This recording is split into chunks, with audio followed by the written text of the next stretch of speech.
एक बार एक शख्स ने अनन्या बिरला को ट्रोल करते हुए कहा था, देखो रिपोर्टर ने करोड़पति की बेटी का इंटरव्यू लिया है। अनन्या ने उसे कुछ ऐसा जवाब दिया था, तो मैं भी इंसान हूं, हम भी अपनी मेहनत से ही कुछ हासिल कर पाते हैं। वैसे मेरे पापा करोड़पति नहीं अरबपति हैं। 11 साल की उम्र में संतूर बजाने की शुरुआत करने वाली अनन्या बिरला ने 17 साल की उम्र में एक माइक्रो फाइनेंस कंपनी बनाई जो ग्रामीण में भारत में महिलाओं को कर्ज देती है। 29 साल की अनन्या कंपनी की चेयरपर्सन है। साल 2020 में अनन्या बिरला फाउंडेशन की नींव रखी जो मेंटल हेल्थ, एजुकेशन और क्लाइमेट चेंज जैसे बड़े मुद्दों पर काम करती है। वो अपनी तरह से ही जिंदगी जीती हैं, उन्होंने अपनी सफलता खुद बनाई है और इसीलिए ट्रोलर्स को दिया उनका यह जवाब बिल्कुल भी हैरान नहीं करता है। अक्सर बिजनेस की गॉसिप में यह सवाल उठता रहता है कि भाई आदित्य बिरला समूह का उत्तराधिकारी आखिर कौन होगा। यह समूह जो $62 बिलियन का है, कुमार मंगलम बिरला इसके मालिक हैं और अनन्या बिरला उनकी बेटी। हालांकि अनन्या अब सिंगिंग छोड़ चुकी हैं। इसी साल अनन्या ने इंस्टाग्राम पर एक पोस्ट भी शेयर किया था। उसमें लिखा कि दोस्तों, ये मेरे लिए सबसे मुश्किल डिसीजन था। अब मैं उस स्टेज पर पहुंच चुकी हूं जहां मेरे लिए बिजनेस करना, उसे आगे बढ़ाना और उसके साथ सिंगिंग करना बहुत मुश्किल हो गया है। मेरे लिए बैलेंस बनाना लगभग नामुमकिन सा हो गया है। अब तक मैंने जितने भी गाने रिलीज किए हैं उन्हें इतना प्यार देने के लिए आप सभी का तहे दिल से शुक्रिया। मुझे उम्मीद है कि आने वाले समय में हम अपने ही लोगों द्वारा बनाए गए अंग्रेजी गानों की तारीफ करेंगे, क्योंकि हमारे देश में टैलेंट की कोई कमी नहीं है।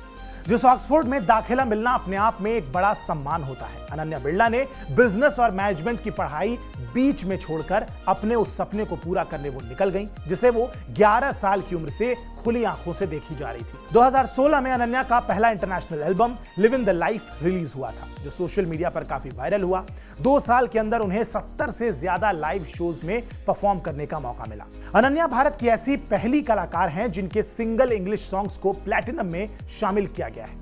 2017 में रिलीज अपने English song meant to be के लिए उन्होंने खूब सुर्खियां बटोरी। इसके अलावा और भी कई गाने हैं अनन्या के, जैसे होल्ड ऑन, सर्कल्स और बेटर, जिन्होंने इंटरनेट पर खूब बवाल मचाया था। साल 2021 में अनन्या बिरला ने AR रहमान के साथ भी काम किया। अनन्या बिरला के हिंदुस्तानी वे गाने को AR रहमान ने कंपोज किया था। ये 2021 के ओलंपिक के लिए भारत का आधिकारिक ओलंपिक सॉन्ग था। म्यूजिक के अलावा अनन्या अपने ई-कॉमर्स कंपनी क्यूरोक्रेट लॉन्च करने के साथ ही मेंटल हेल्थ के लिए एक्टिव कैंपेनिंग का भी काम करती हैं। उनका music album live in the life उठकर चलने का एक खूबसूरत सफर है। उनकी कामयाबी को देखते हुए GQ मैगजीन ने अनन्या को देश के 50 सबसे प्रभावी युवाओं की लिस्ट में शामिल भी किया। अपने सरनेम को लेकर अनन्या कहती हैं, बहुत से लोग बिना कुछ सोचे और समझे कंक्लूजन पर पहुंच जाते हैं मेरे सरनेम की वजह से। दरअसल लोगों को लगता है कि मेरे सरनेम की वजह से मुझे काम मिल रहा है, पर मैंने अब सीख लिया है कि जब आप आगे बढ़ते हैं तो आलोचनाएं साथ चलती हैं। इसकी वजह से मैंने और मेहनत की, खुद को साबित किया और मैं उस मेहनत की वजह से आज यहां हूं।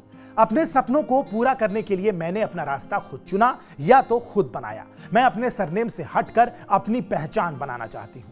अनन्या बिरला का फैशन सेंस भी काफी कमाल का है। अपने फैशन सेंस से वो कई बॉलीवुड अभिनेत्रियों को टक्कर देती हैं। अनन्या बिरला बिरला पीढ़ी की छठी वारिस है, लेकिन बिजनेस उनका अलग है। जो परंपरागत चला आ रहा था उसे अनन्या बिरला ने तोड़ने का काम किया है। आज वो बिजनेस भी कर रही हैं, तो लीग से हटकर। एक ऐसी लड़की जो भारत के सबसे बड़े बिजनेसमैन घराने में पैदा हुई, एक ऐसी लड़की जिसने परंपराओं से इतर इंग्लिश सॉन्ग्स गाकर खुद का नाम बनाया, और जब उस लड़की ने खुद का बिजनेस शुरू करने को सोचा तो उसके दिमाग में सबसे पहले आई ग्रामीण भारत की वो महिलाएं जिनकी तरफ कोई नहीं देखता। अनन्या ने उन ग्रामीण महिलाओं के लिए काम कर ये जताने की कोशिश की है कि वो सच में कुछ अलग करना चाहती हैं। बहरहाल अनन्या बिरला की जिंदगी पर आपकी क्या प्रतिक्रिया है, हमें कमेंट बॉक्स में जरूर बताएं। बाकी देश और दुनिया की तमाम बड़ी खबरों के लिए आप सब्सक्राइब कीजिए TV9 डिजिटल। नमस्कार।